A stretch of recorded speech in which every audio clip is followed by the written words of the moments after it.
Japan's leading car makers face uncertainty as US President-elect Donald Trump signals major policy changes aimed at revitalizing American manufacturing. But I just signed the largest trade deal in history. I think maybe the largest deal in history with Japan. Japanese automakers are optimistic about the trade discussions between Tokyo and Washington.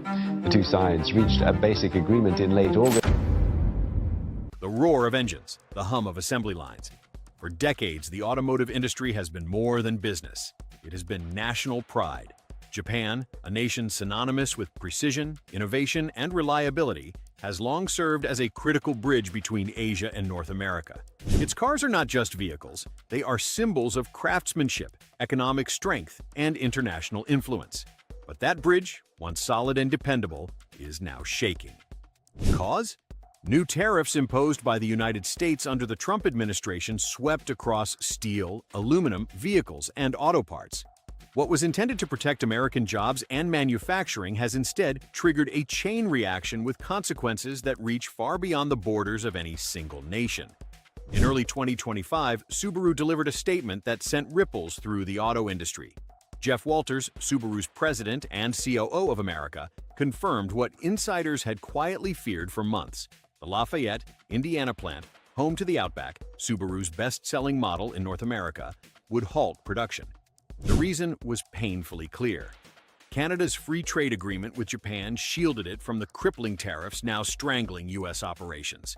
Subaru would move production destined for Canada back to Japan, leaving the U.S. market to navigate a tangled web of financial penalties.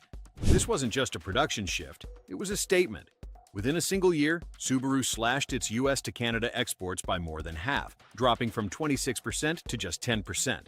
Two simultaneous 25% tariffs, one from Washington and one from Ottawa, had created a financial dead end. The numbers tell the story.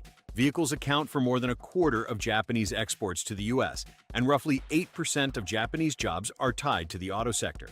A sudden 49% tariff on vehicles exported to the United States is not merely inconvenient. It is catastrophic. Suppliers and workers in Japan felt the immediate sting. Factories shuttered temporarily. Margins vanished. Survival now depends on endurance, not innovation, one supplier admitted, encapsulating the grim reality for many in the industry. Yet Subaru's retreat was only the opening scene in a much larger narrative. A quiet, deliberate realignment reshaping North American manufacturing. Before we dive deeper, take a moment to hit that like button and subscribe.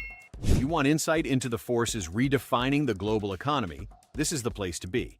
Following Subaru's move, other Japanese automakers followed suit.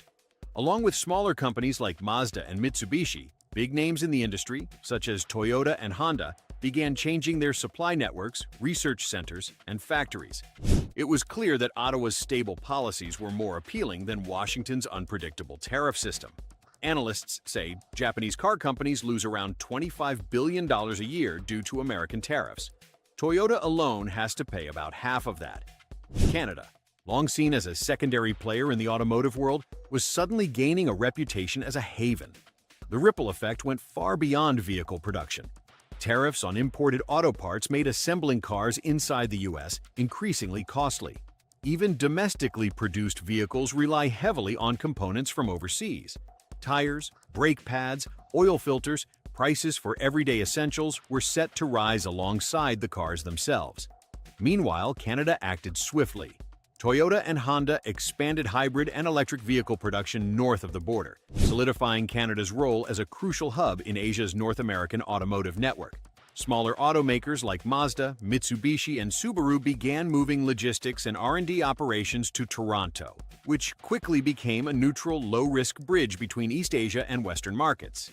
Economists are calling it the quietest yet most strategic industrial shift of the past 2 decades. It isn't an exodus, it's a calculated redirection. Proximity no longer drives corporate decisions, predictability does, and in Canada that reliability is paying dividends. Ontario in particular is experiencing a renaissance.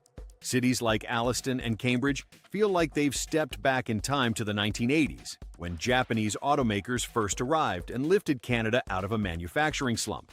The same towns that once relied on American factories are alive again, powered by Japanese capital and long-term planning.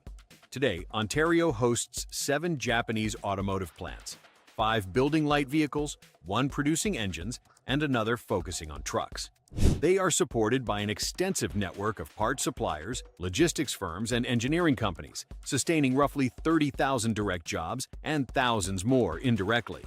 Over decades, these plants have built far more than cars. They have built consistency.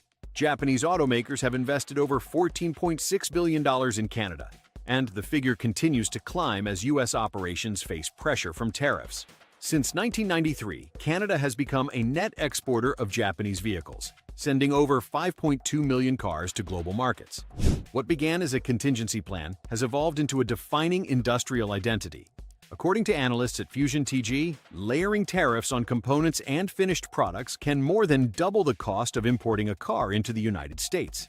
Faced with these numbers, loyalty to American plants becomes an expensive gamble. Companies have adopted what insiders call a split supply model.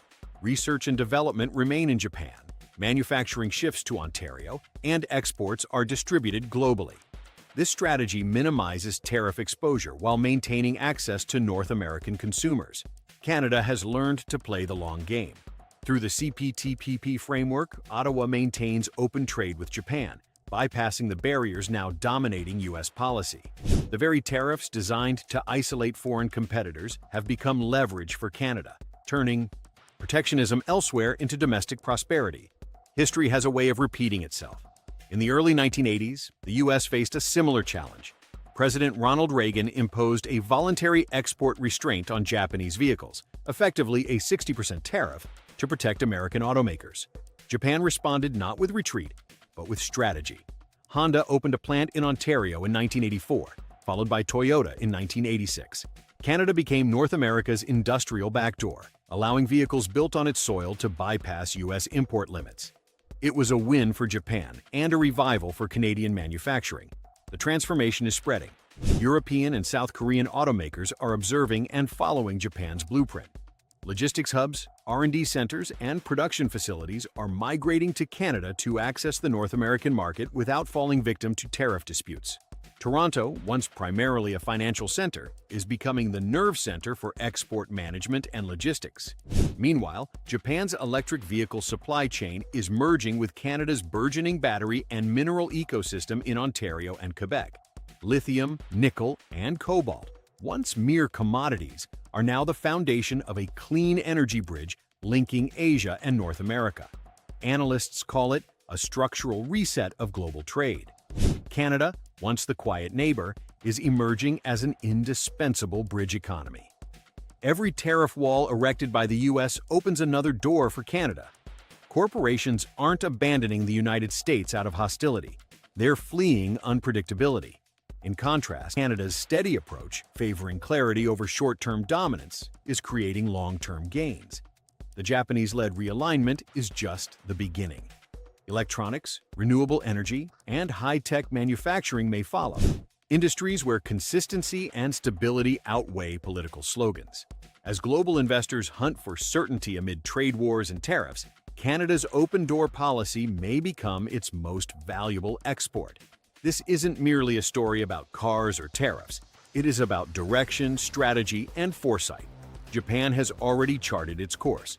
The real question is who will follow, and when will the U.S. realize that its own policies may be steering it toward a detour of its own making? We'd love to hear your thoughts. Share them in the comments below.